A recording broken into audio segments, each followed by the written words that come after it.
South Sudan is a landlocked country in East Africa that shares its borders with 6 neighboring countries. In 2011, South Sudan became an independent country after 20 years of guerrilla warfare with Sudan, which claimed the lives of at least 1.5 million people and resulted in more than 4 million being displaced. The population of 9 million is very diverse, with English and Arabic both as official languages, more than 60 ethnic groups, and counting Christianity and local religions as its faith following. It is blessed with oil and mineral wealth, and with the Nile River running through it, some of the most fertile land in all of Africa, counting timber, coffee, fishing, and livestock husbandry as thriving agricultural ventures. The people are welcoming and enthusiastic in support of their new country, knowing full well it has tremendous opportunity. This documentary offers unprecedented access to the government leadership viewpoint and their commitment to making the country prosperous for its people and a destination for foreign investment. Following an overwhelming vote to break away from Sudan, it became an independent nation on July 9, 2011. Unification of the country was literally pulled apart after a failed coup attempt in 2013. The country remained largely split along tribal lines until a statesmanlike decision was made to sign South Sudan's compromise peace agreement in August 2015, ending 2 years of conflict. Peace has finally come to South Sudan in April 2016 as President Salva Kiir Mayardit welcomed the return of the first Vice President, Dr. RIAK to Juba. With this act of reconciliation by the President, the process to bring unity, peace, and the promise of prosperity to the world's newest country can now begin in earnest. President Salva Kiir Mayardit shares his history, the importance of family, and his vision for the country. I'm Salva Kiir Mayardit. I'm the President of the Republic of South Sudan. I rose through ranks and file of SPLM, SPLA to the position I am in. In terms of being a husband, I'm married and I have children. Well, sometimes maybe a wrong judgment. Sometimes it may be correct. Yes, I may be difficult because I don't interfere with anybody's private affairs. And likewise, I don't want anybody to interfere with my private affairs. If in official lines, and I give orders, I would like these orders to be implemented as I have given them. Or else I will fall off with anybody who does not follow the line. Well, you cannot describe yourself, whether you are brave or a coward, courageous or not courageous. Some other people can judge you. What I know was that, we were prosecuting the war of liberation. And in the war, in the battlefield, there are mistakes. That can always happen when the battle becomes intensive. You can even forget about your name.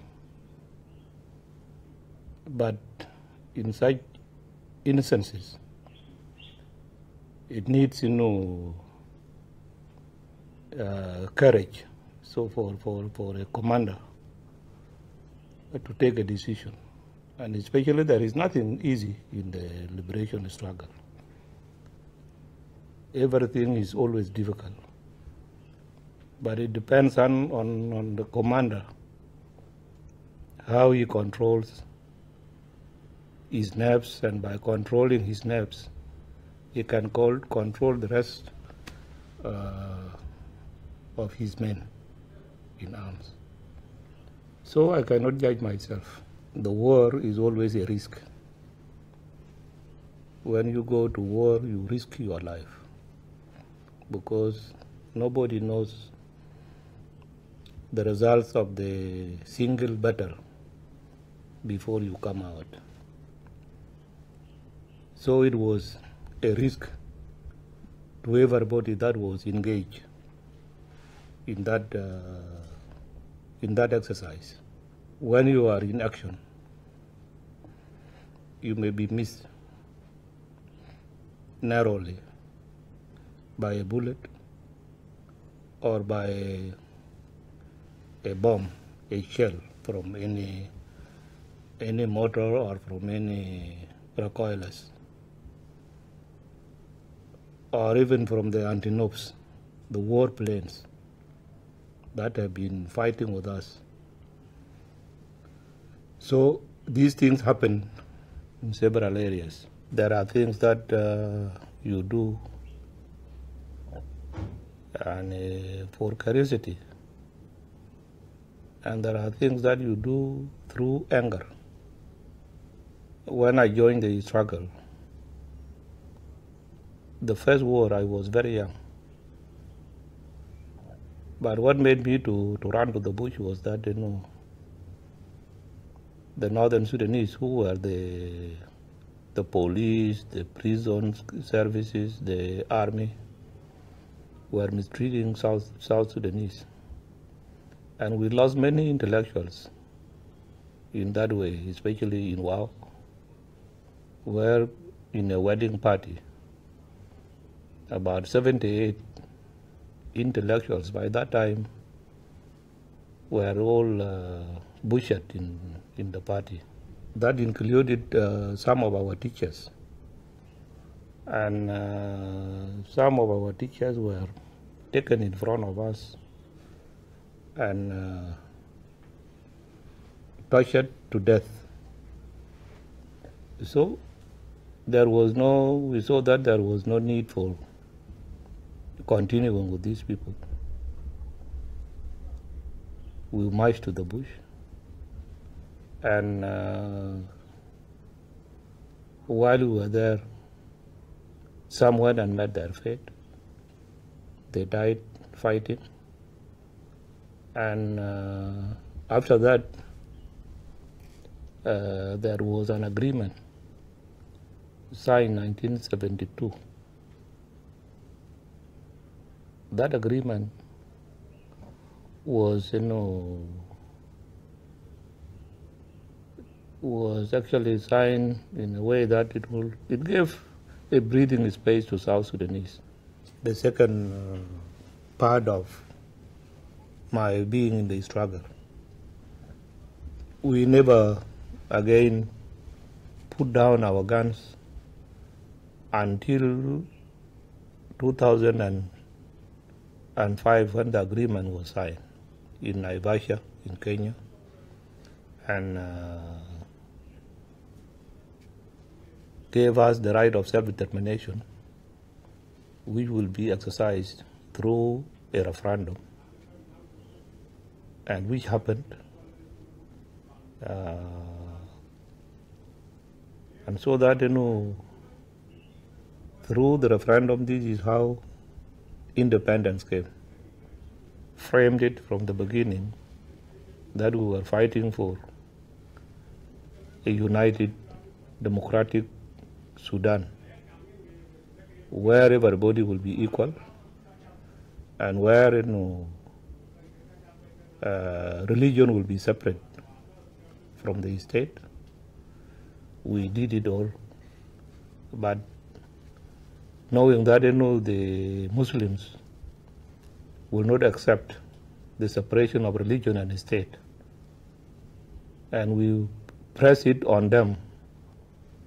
This is how they threw away South Sudan. We did not get the independence because they wanted us to be independent, but they did not want us to interfere with their religion. And so that was the reason, and so we achieved what we were aspiring for, that is independence. As the world's newest country, South Sudan has many challenges to overcome, not the least of which is infrastructure, supplying basic health care and education services to its citizens. Well, South Sudan, as the youngest nation in the world, was a part of Sudan until July 9th, 2011, when it attained its independence. It is a home of more than 60 ethnic groups in Africa. That makes it to be the most multi-ethnic and cultural country in Africa. It's also blessed with so many resources, from oil to minerals, and also vast agricultural lands that are so fertile.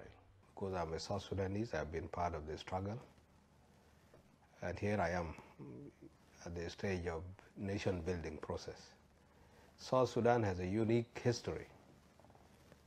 It has been colonized by United Kingdom, that is long time ago. Before United Kingdom, there was Turkish emperor, and the last one was Sudan. All this has been based on divide and rule. And South Sudan has been divided into districts, tribes, and ethnic grouping. So having that distinct history, it is not strange that South Sudan can get itself into this situation after independence, after long protracted struggle. As a country so young, tackling corruption was a major initiative within the country. Critics are always quick to accuse many African governments of not doing enough to combat corruption. South Sudan is no different in this respect. President Kiir discusses corruption and the importance of controlling it and removing it completely wherever possible. These are issues that can be faced by any country, and any leader in such a country should fight to stem them out. I personally said that have declared war against corruption. Colleagues who were with me took the advantage by squandering whatever they could take from the coffers of the government, saying that these are the people who fought the war, and I thought they wanted to compensate themselves or to reward themselves in a way. These people, yes, got away with a lot of money. Because they had money, they started to fight those who were still talking about fighting corruption. That may be the result of 2013 coup attempt, and which has now been transformed into a guerrilla movement, which is still fighting with the government up to now. Most of those people joined there because they were afraid for being tracked down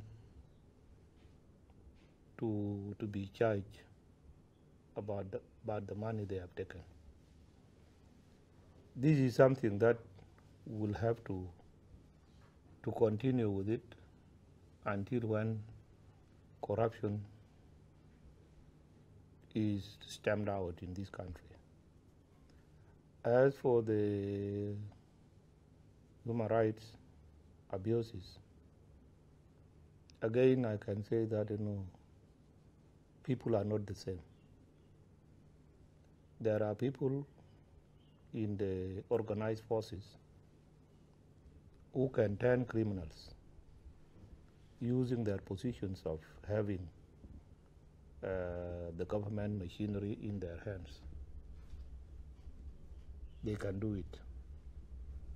There are also normal citizens who can turn criminals. They can get weapons from anywhere. They can use those weapons to kill if they want to kill, to rob if they want to loot, including those who rape women. It is a crime worldwide. It is not only in South Sudan.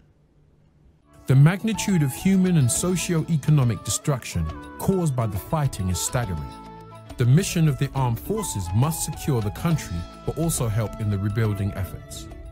The mission of the SPLM, per the Constitution of the Republic of South Sudan, is to defend the country, territory, the people, the property, and the Constitution of the Republic of South Sudan.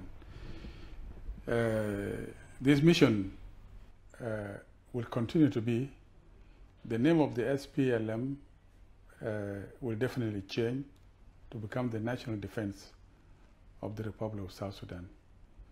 And its work will be, in addition to defending the nation, will be also to take part in development of the country, especially in physical infrastructure, the construction. That will be the mission of the army. The army also will play a role in the region, in the field of peacekeeping, not only inside South Sudan, but also within the region and even beyond Africa.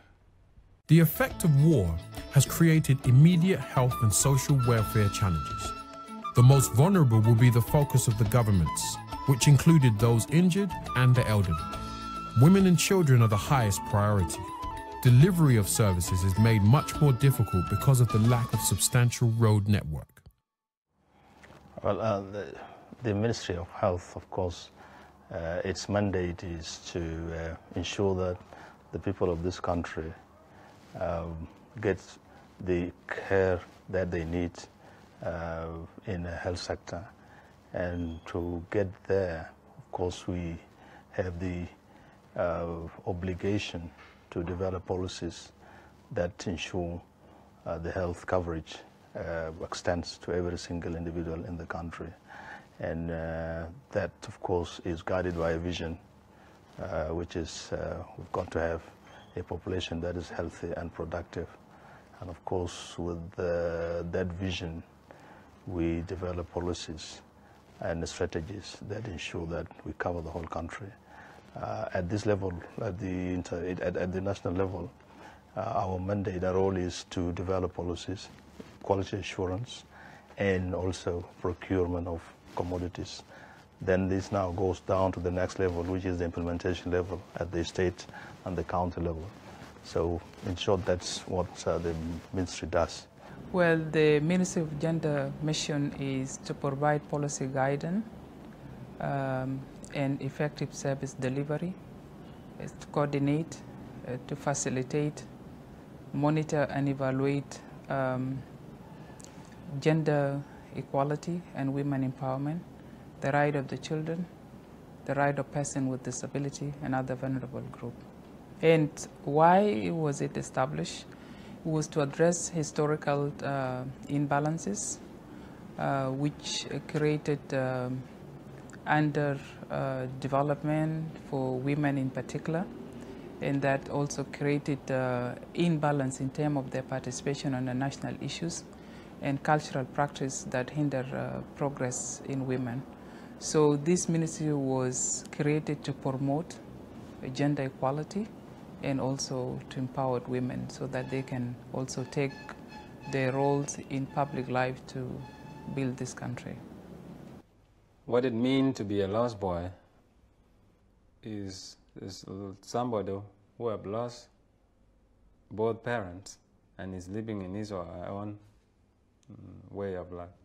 We were in a refugee camp in Kakuma, which is in North Kenya, and it was tough for us because there was no parents, nobody else to take care of us, so we had to struggle our own self so that we become self-sufficient and we learn how to get our food, because the food that was distributed in Kakuma was not enough. It was like 2 gallons of maize per month, and that food can finish in 2 weeks' time or 3, and then the rest you have to find a way now to survive. The government is doing its best to ensure that those who are actually suffering, those who are actually in need, the aid is actually delivered to them.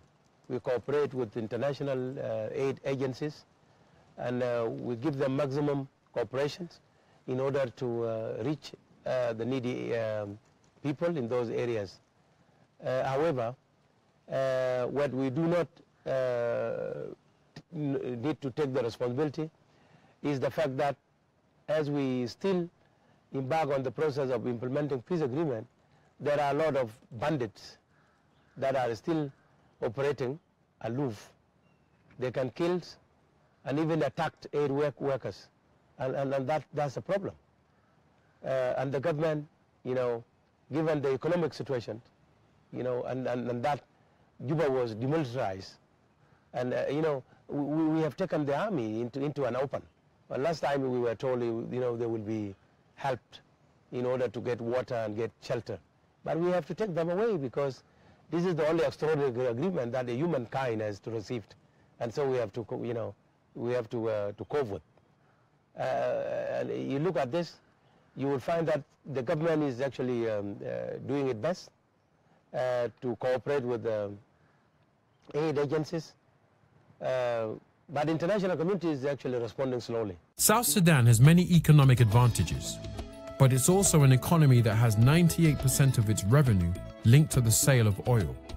With the price of oil dropping almost 70% during 2015 and early 2016, tremendous pressure has been placed on the country's finances and efforts to stabilize the economy. With foresight, the current administration led by President Kiir began championing diversification of the economy in 2014. The key challenges of the country are discussed with commentary on the key platforms that are in action to stabilize the economy. Prior to the signature of our president in the agreement of the resolution of conflict in the Republic of South Sudan, there was a forum that was conducted for about 2 days last year, bringing the challenges facing our nation in terms of economic hardships. And there are resolutions for that. However, the most important one, which is a key thing, is peace first. Without peace, there is no development. Without peace, there is no stability. And that's the priority so far this government is taking forward, to bring peace, and the rest could follow normally. The Ministry of Interior and Wildlife Conservation is mandated to maintain the internal security of the country. And it does that through many organs. We have the police service,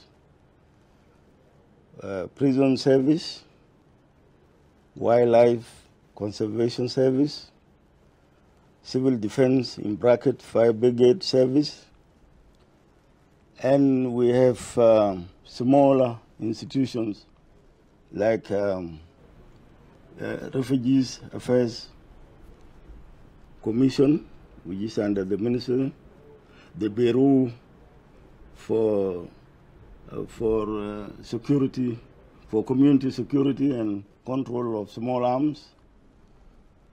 We have the Directorate of Nationality, Passport and Immigration, and finally the Customs Service of South Sudan. As far as the uniform, the personnel which is discharging the duties is concerned.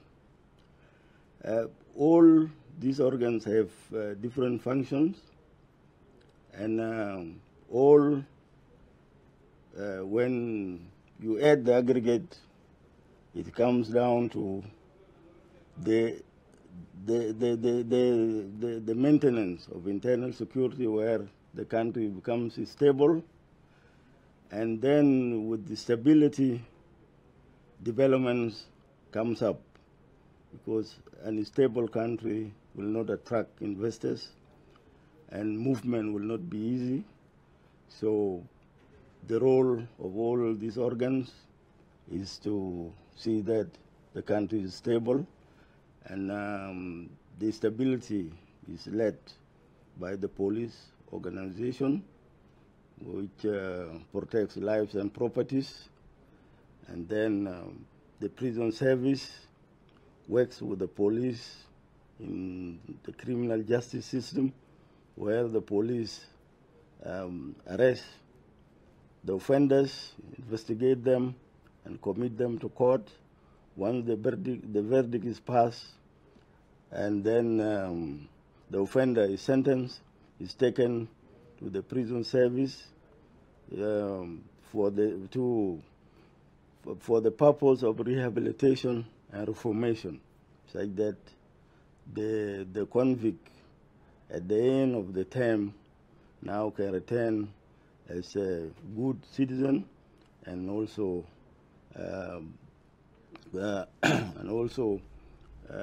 start making new livelihood and becomes productive, and that deter them from again sliding back into the well of criminality.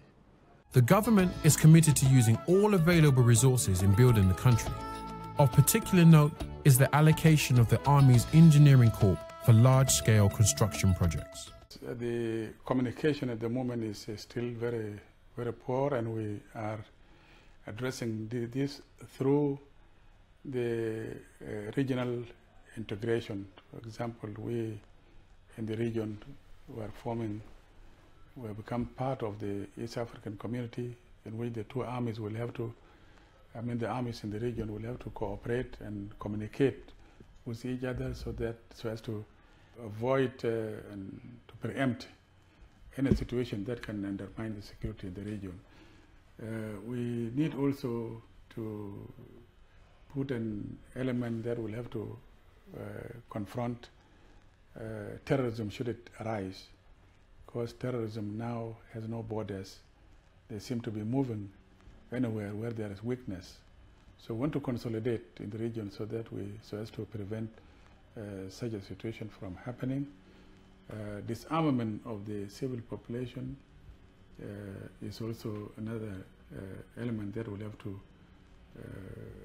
call in, and the African Union on security are going to have a meeting on how to carry out the disarmament of the civil population within the region.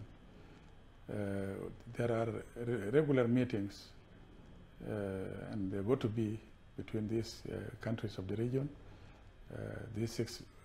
all the countries that we are around. We need to have cordial relations and peaceful relations, because in the first place, these are one people only, divided by the boundaries for administrative purposes, and so we need to promote socio-economic relations between us and the countries around, so that we live in peace. Well, as they say always, South Sudan doesn't have shortage of problems.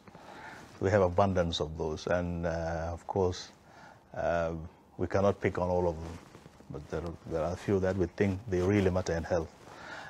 One of them is the inadequacy in human resource. And when I say inadequacy, I actually mean inadequacy in terms of numbers, but also in terms of skills.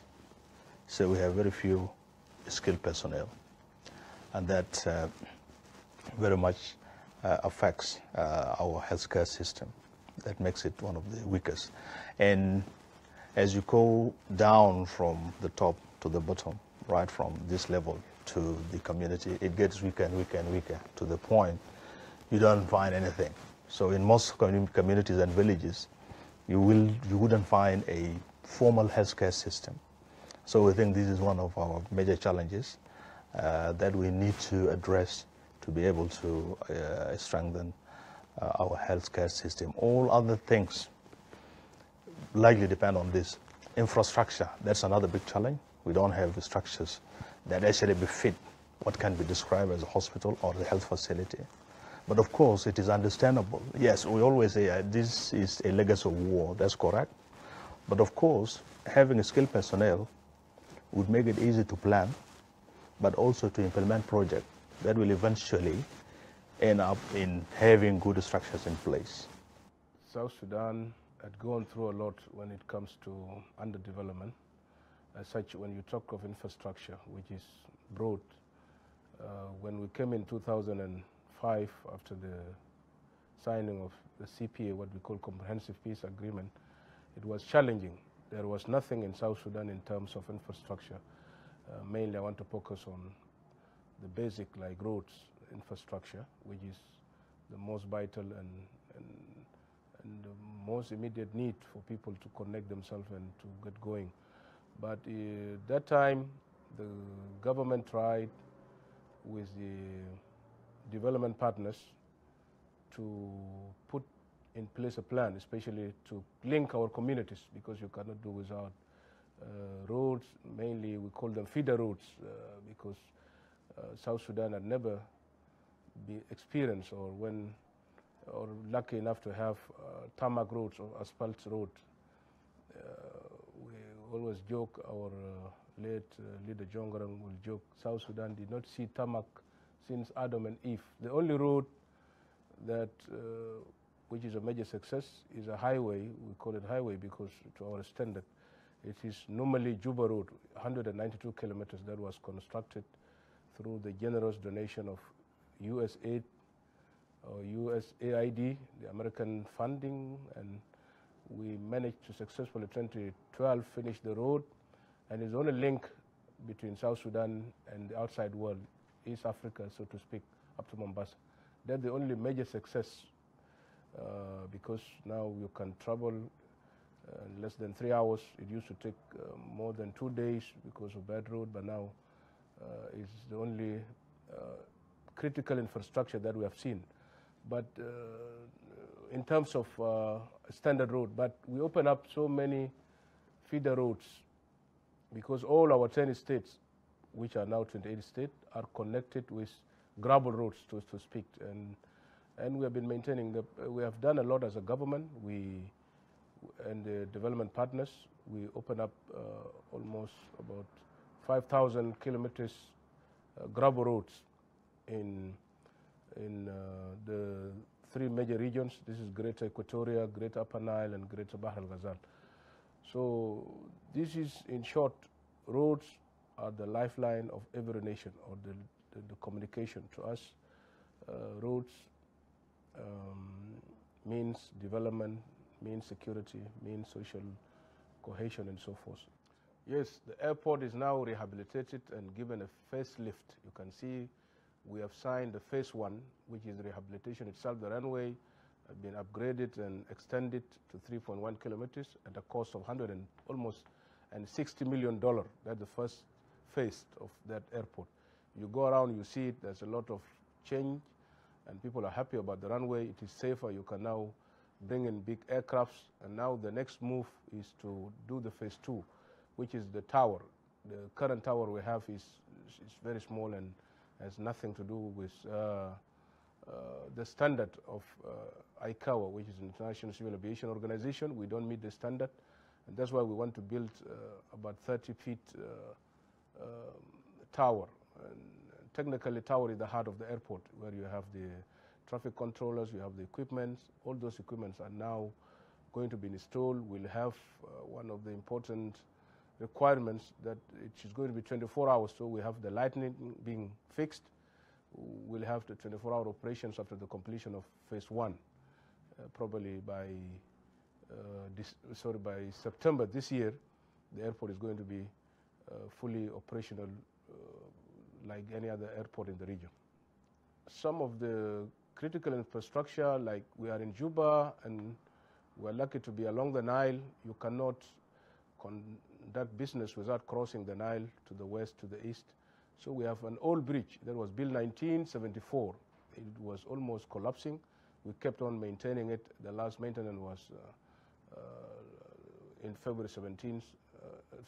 This month we finished, last month, and we commissioned it. It is now safe. It can take another 4 years.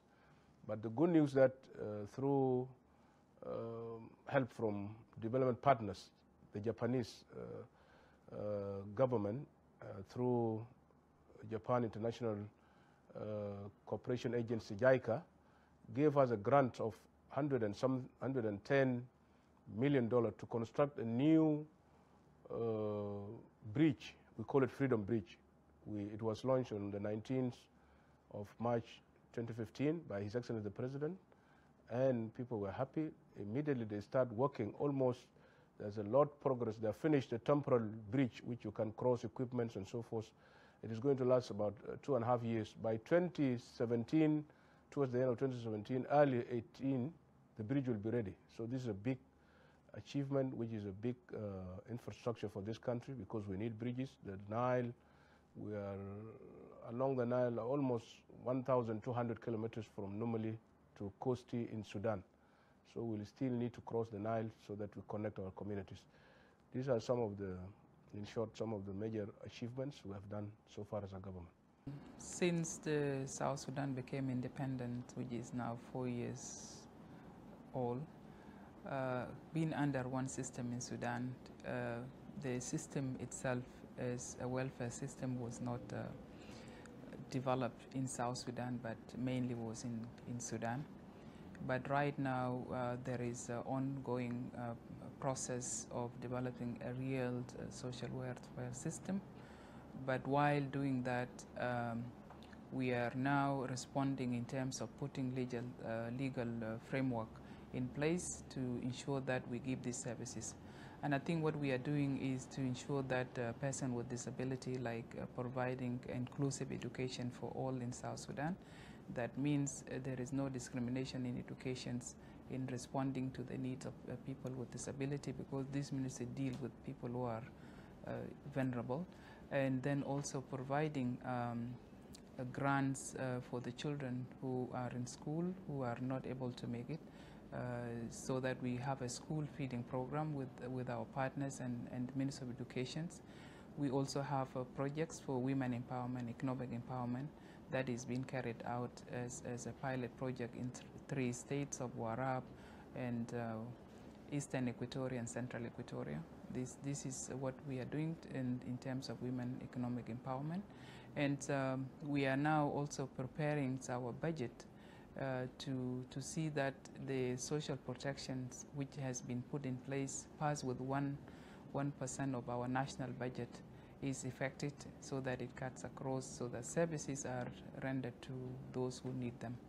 So generally, this is what we are doing as a ministry. The challenges are funding and also the capacity gap. It's funding which is in the national budget without other support from outside. So it's a challenge to be able to respond to the needs of everybody. But resources are limited because there are many other services that need resources also to be invested into. So one of our challenges is resources, and second is a capacity gap that has been created during the war. So we still need to build the capacity of our institutions so that we are able to establish a credible welfare system. For a successful humanitarian aid to the needy, there must be a community-based approach that motivates women, girls, boys, and men in the community to participate in the process, which will address where they can raise and express their needs and take decision on their own future that will empower them. And this can only be done through a need assessment. And 2, it requires to recognize the beneficiaries that are active participants in the decision-making process. And lastly, it's also seek to understand concerns and priorities of the communities, and also mobilize members of the community and engage them in the protections and programming. This you will be able to achieve the goal of getting humanitarian aid to the community, because it will be the community-owned process. and it will be a community targeted what they need in that locality or in general. So if you talk to women, they will be able to explain what are their needs. The children will explain what are their needs. If you don't want to bring a borehole that will make a child or a woman to work for 3 hours or 4 hours, the women will tell you, I want the borehole here, so that it can take me half an hour to get the water and get back home. They want near a school where the children can go and get back to their homes earlier.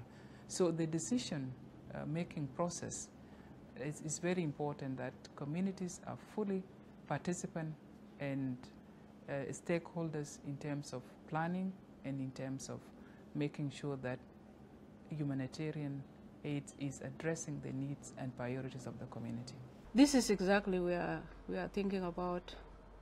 And as a mandate of the ministry, we have confirmed and assured to our people that sport is a driving tool for unity, for peace among the people.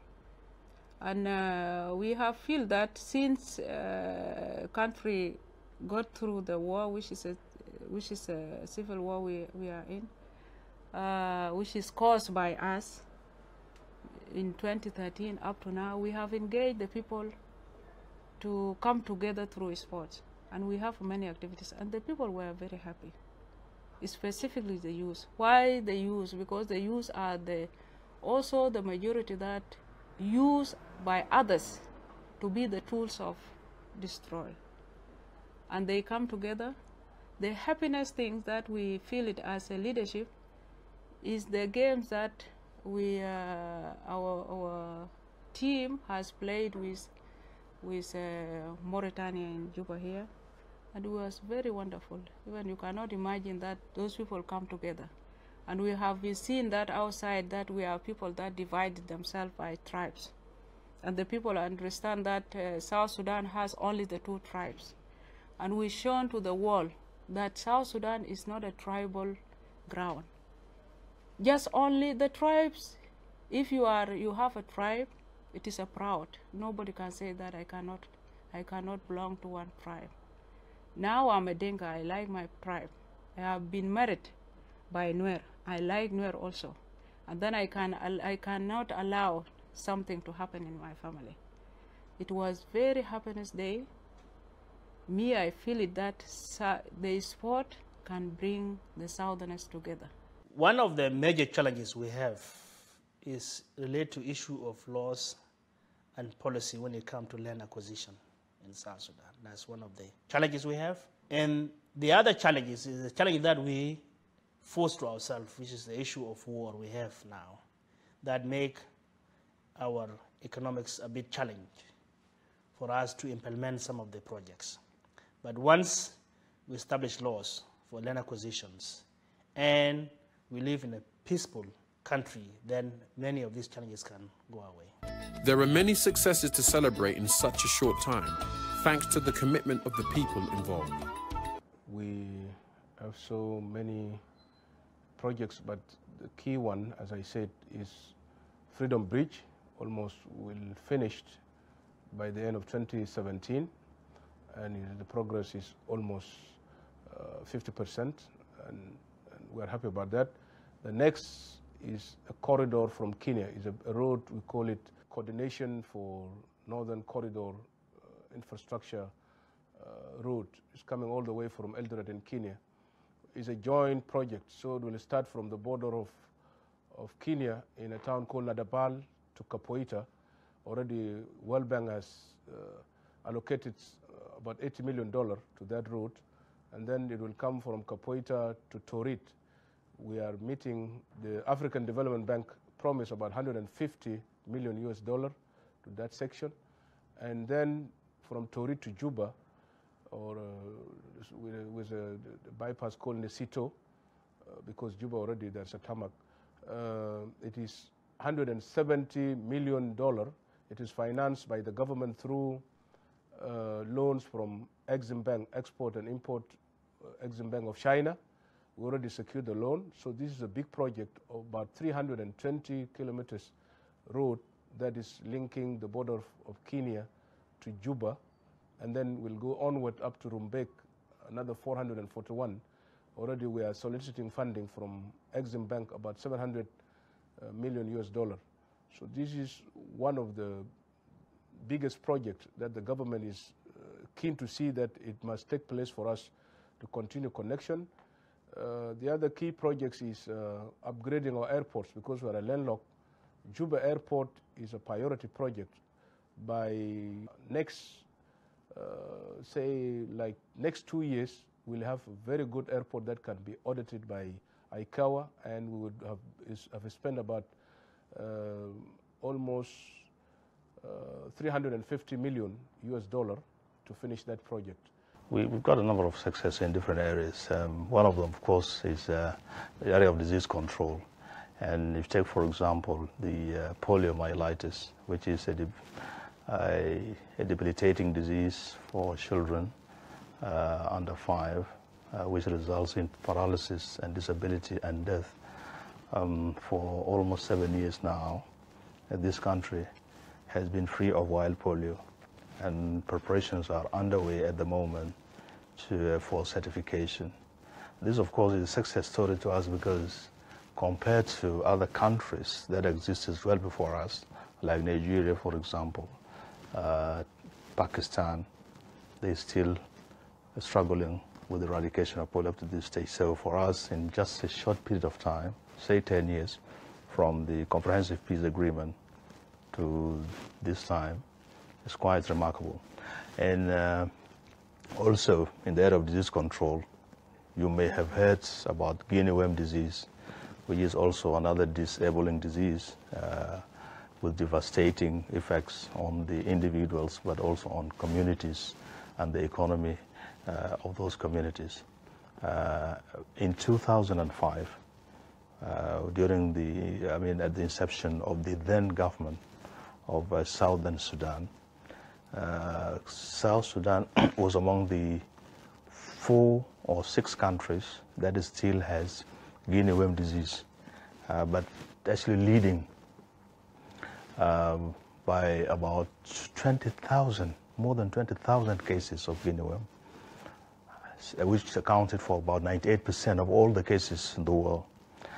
From 2005 up to 31st December 2015, we managed to reduce that number to only 4.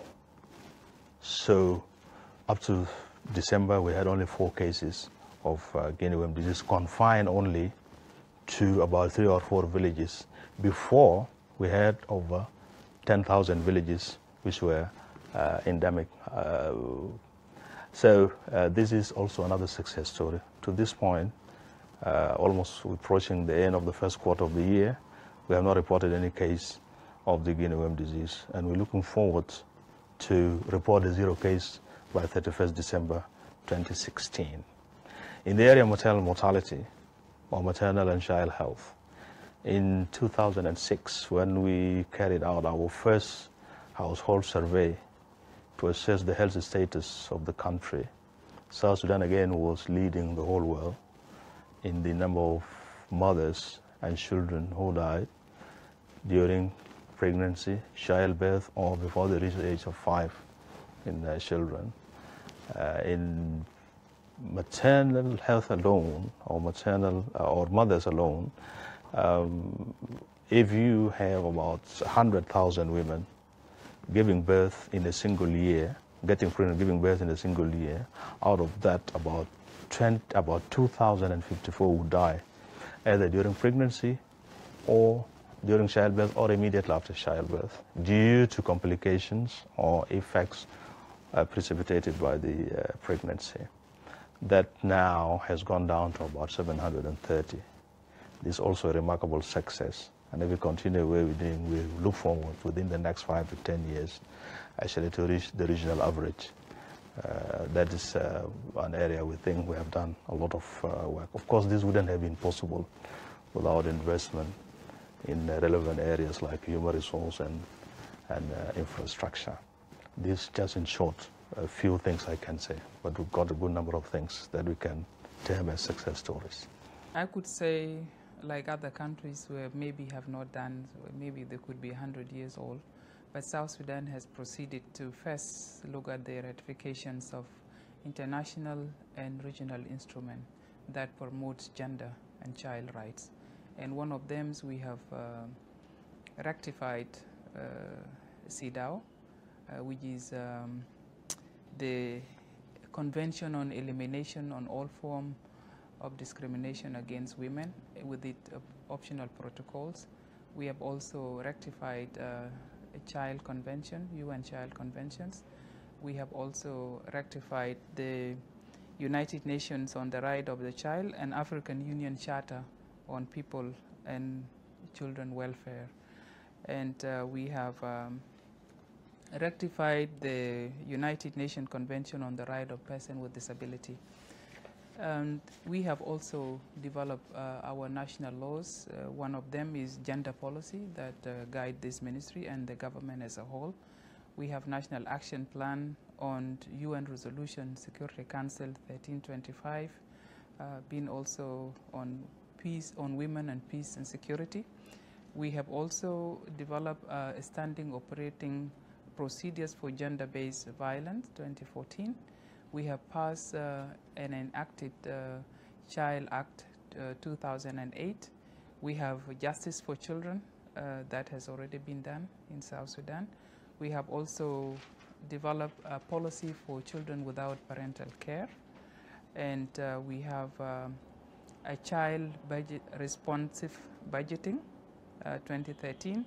We have national social protection policy framework that has been passed with 1% of our budget. We have also national disability policy framework that has already been passed, and the ministry have a strategic national action plan that guide this ministry. And we also had built a national school for blind and deaf. We have 3 centers for physical rehabilitation center for those who are wounded and those who need those services in Wau, in Juba, and Malakal. Youth are the backbone of the country, any country, and everyone knows that.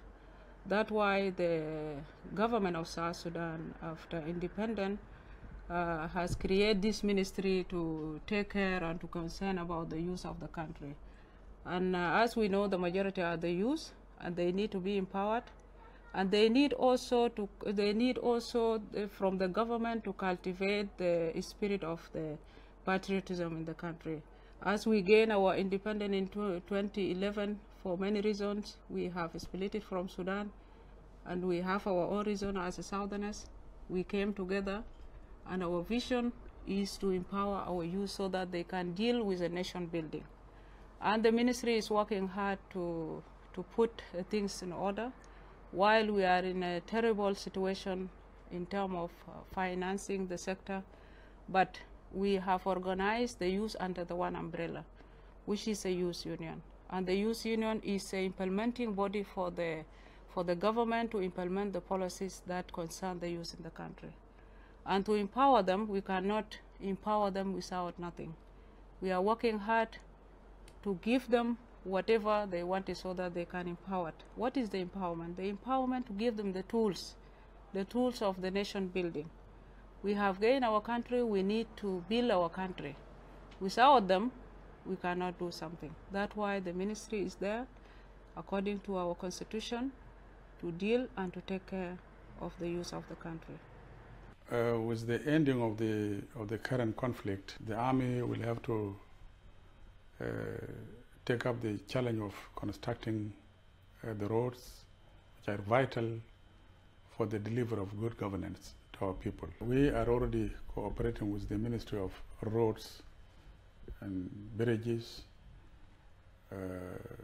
with also the UN peacekeeping forces, the engineering unit. They are also already collaborating with our engineering unit in the repair of the roads. And that's is very much appreciated, and this is what we are doing. So part of the army, definitely we have an army, a huge army, especially with the militia, or say the SPLM, SPLA, IO that is coming in. The bulk of the army will have to go for building of roads because they do not have any other skill, but to be engaged in road construction will be the next program that we'll have to undertake. There has been and will continue to be significant social and economic challenges. It is true, since the signing of the peace agreement in August 2015, the SPLA, which is a government army, has been observing the agreement and the ceasefire, and there is peace. Peace is prevailing. I'm saying there are not very serious incidences that have happened since then. These were isolated incidences. So the army is committed to the political agreement that will bring peace to our country. The army knows that the people who are in the opposition, in the armed opposition, these are the same people, and any loss of lives on both sides is a loss of the nation. So, and this is why they are observing the ceasefire. And I'm proud of our army, is disciplined, and they continue to observe this. We have already, per the agreement, we are moving out, we have moved them out from Juba according to the peace agreement, and they have accepted to move even to where there are no shelters, and they are making their own shelters using the local materials. So it's a behavior of an army that is well disciplined. So I'm proud of the army because they are being guided by the Constitution. It is really very sad that when this crisis erupted on the 15th of December, it has caused breakdown of law, and it has retarded all the developmental projects which were in progress, because no one would really feel safe to carry on with the development. But the devastation really was in Juba and the other three states in Greater Upper Nile. That is Jonglei and Upper Nile and Unity states were mostly affected by the crisis, by the war. As we speak, the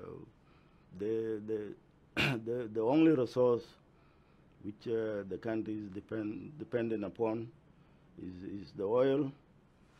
But given the crisis, the oil fields in Unity states came to halt.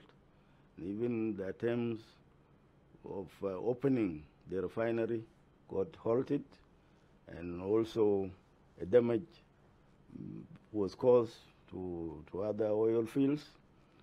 The only operating oil fields are in Upper Nile state, in Poloj area, and it is from that little revenue is being collected by the government.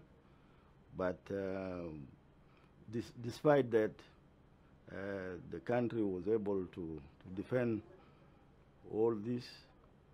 So what happened was just collateral damage to other oil fields, but in general, they are in good working condition, only that the personnel could not stay there to carry on with the operation. So, and coming to the wildlife protection, we have the reserves and game parks in all these areas were abandoned, and as of now, our deployments are not in place to protect our fauna and flora because of the crisis. So it is really setback, and as of now, that peace is signed It is our wish that the law enforcement agencies will be deployed countrywide to protect the natural resources available. With hope, not all is lost. First peace, then stability of the country will follow. And with that stability, the opportunity will be there to capture some of the exceptional prospects that the country has to offer. The vision is to have peace for now. Peace is the key to all the activities of people of South Sudan. And I think South Sudan need to be assisted to implement the signed peace agreement. Once peace is signed, South Sudan have taken town to the village. It has taken town to the people. I think that's one of the success story, because majority embrace that creation of 28 states. South Sudan will embark on a productive institutions like agriculture, education. South Sudan will empower those ministries that deal with human resource, because South Sudan has a vibrant, young human resource. South Sudan, you can say, we have natural resources and human resources. South Sudan started late as a new nation, and South Sudan have seen those countries that have huge resources, and they are not necessarily successful. So that experience can make South Sudan succeed by diversifying the economic sector of South Sudan. We have a huge agricultural potential. We have 30 million livestock. As I said, the youngest population in South Sudan is a force that can be relied on when they are given opportunities. If they are given right skills, it can be a productive force. South Sudan should disarm the young people and give them skills, give them vocational skills so that they can form a simple industries. The vision of this youngest nation in the world is we are striving for peaceful and prosperous South Sudan, where all its citizens enjoy the benefits and fruits of rich natural resources and many potentials that we feel could be turned into possibilities. The international community will play an important role in assisting the nation-building efforts. It is important that they do not give up hope just when remarkable events are happening. Well, the international community is free to donate whatever amount of money that they want to donate for the development of any country, depending their interest in that country. Because if there is nothing that they will get out of that country, I don't think that they will just pour in their money. In our situation, people have the interest that if they were given a chance of coming in, they will have to get something out of South Sudan from the oil, for example. But for us, if the international community was to come to our assistance, it would be better that they don't give us money. They just build roads. We tell them that we want this road to site from A to B, from A to Z there, and then they do it themselves. This is number one. For schools, we tell them that we want schools in this area, A, B, C, D. What sort of schools? Senior secondary schools, primary schools, and then improvement of the universities that are existing today. They would help. They would build the hospitals all over South Sudan. We don't want money because if we take money, you know, money is very tempting. And that is what we don't want. Already there is this accusation of corruption in South Sudan.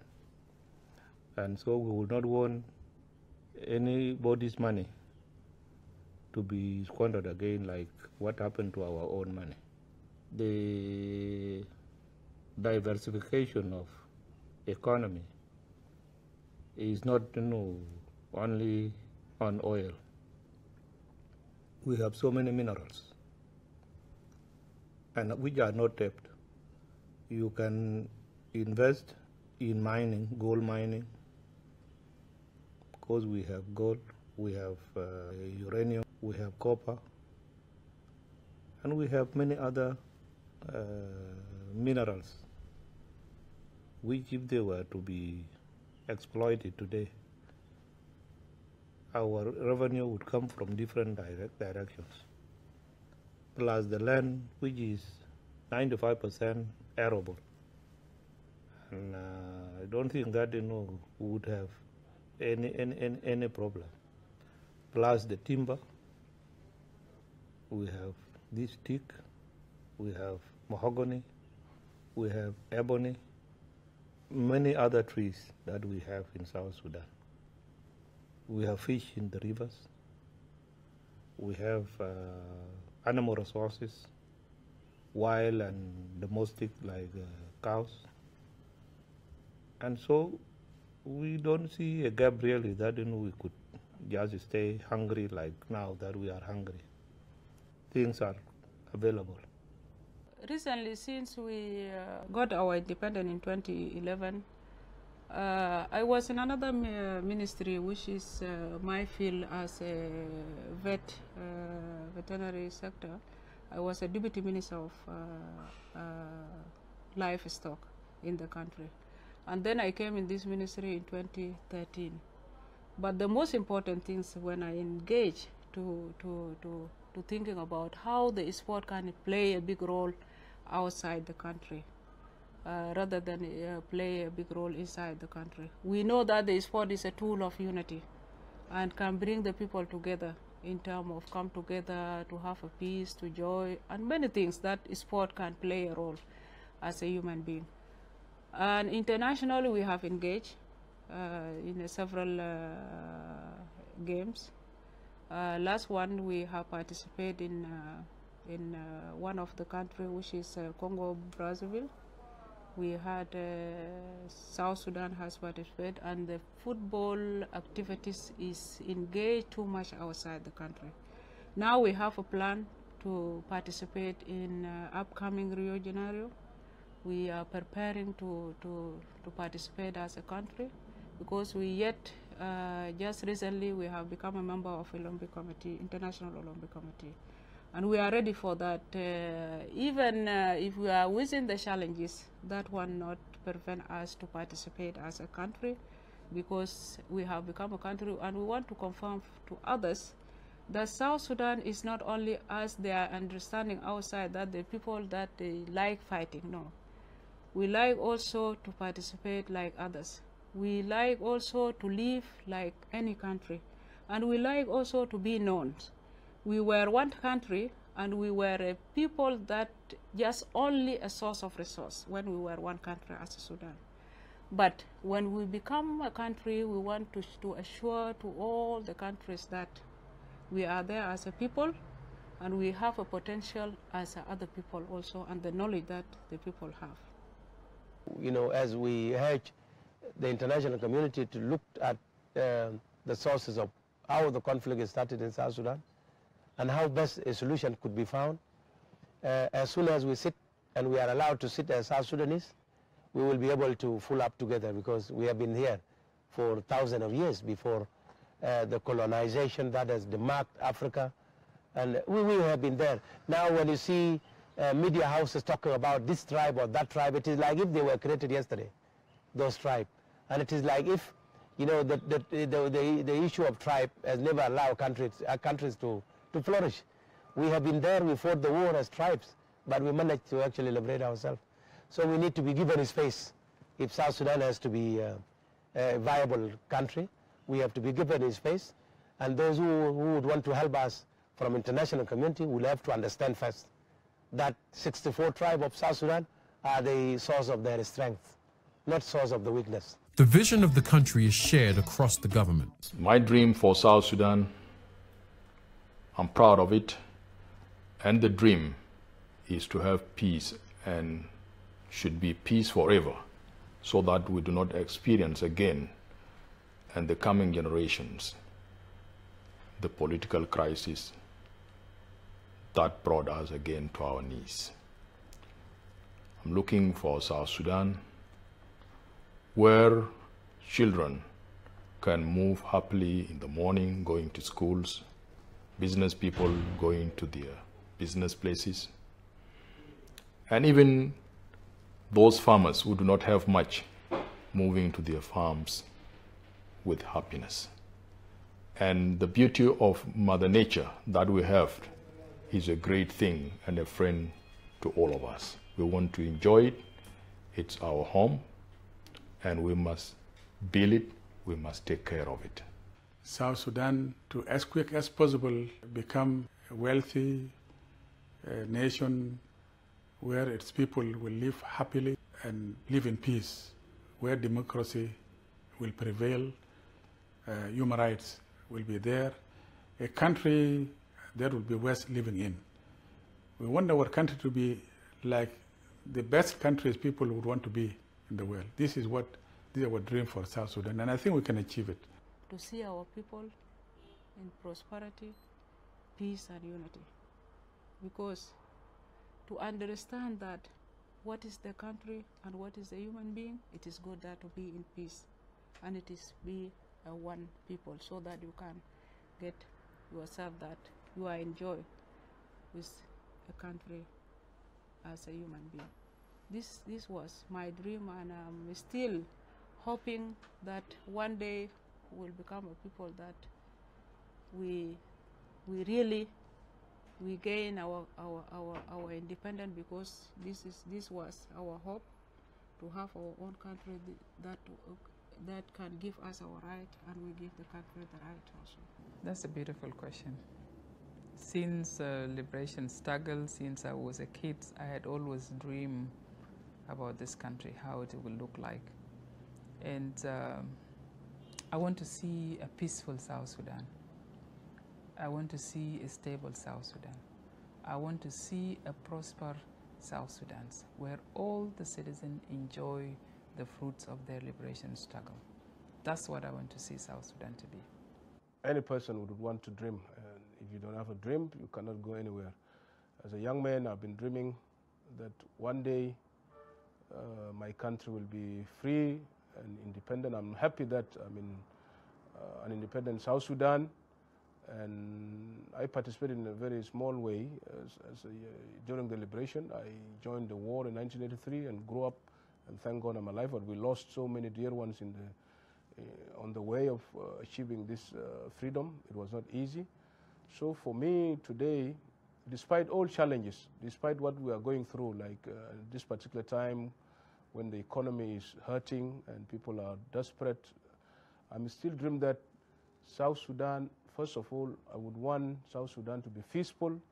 People will be sober up again. We stop all these small fights among ourselves, so that we are peaceful, where there's law and order, and we will be prosperous with all these resources that we are endowed with. I believe my son or my children will reap a lot of benefits after me because of resources we have when we sober up and share and try to reason and try to sort out problems. We dialogue and we stop the kind of mentality of sorting out differences with violence and so forth. My South Sudan dream. My South Sudan dream is to promote my culture, and through that, people will come to my country and see how South Sudanese are, their culture, their food, and all that. My South Sudan dream is to see a South Sudanese lady, the president, for South Sudanese women to go to school and to promote my culture and to make sure that every other person has seen how we cook our food and our tradition. My South Sudanese dream is that I want my nation to become a peaceful nation that is war-free. I want to see peace and unity and progress and development in our country. That is how I want my country to. I hate to see them fighting among themselves anymore, because we try to preach peace songs. I sang a lot of songs about peace. One of my top songs is called Yes for Peace. And it is to educate our people so that they know that we are one people in one nation, and there's no way we can separate from each other. We are all South Sudanese. There's no way that this other tribe or all these other tribes have to be out of South Sudan, because we are all South Sudanese. These 64 tribes are all South Sudanese, and we should learn to love one another and work for peace and unity. In April 2016, the Transitional Government of National Unity was formed to lead all the people of South Sudan towards their new future.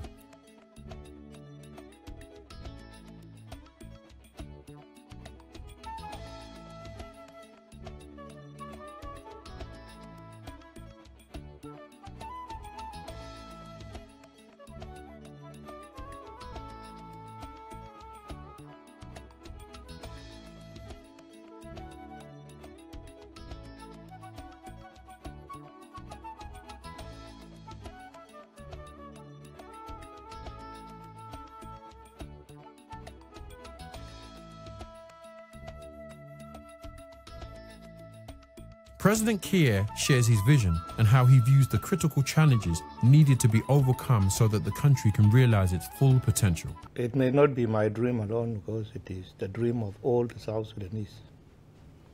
That, you can read what is written in that carpet. It is, a peaceful South Sudan for everybody. Prosperous South Sudan, and that everybody lives in peace. We want also to live in peace with our neighbors, with international community. That is our foreign policy.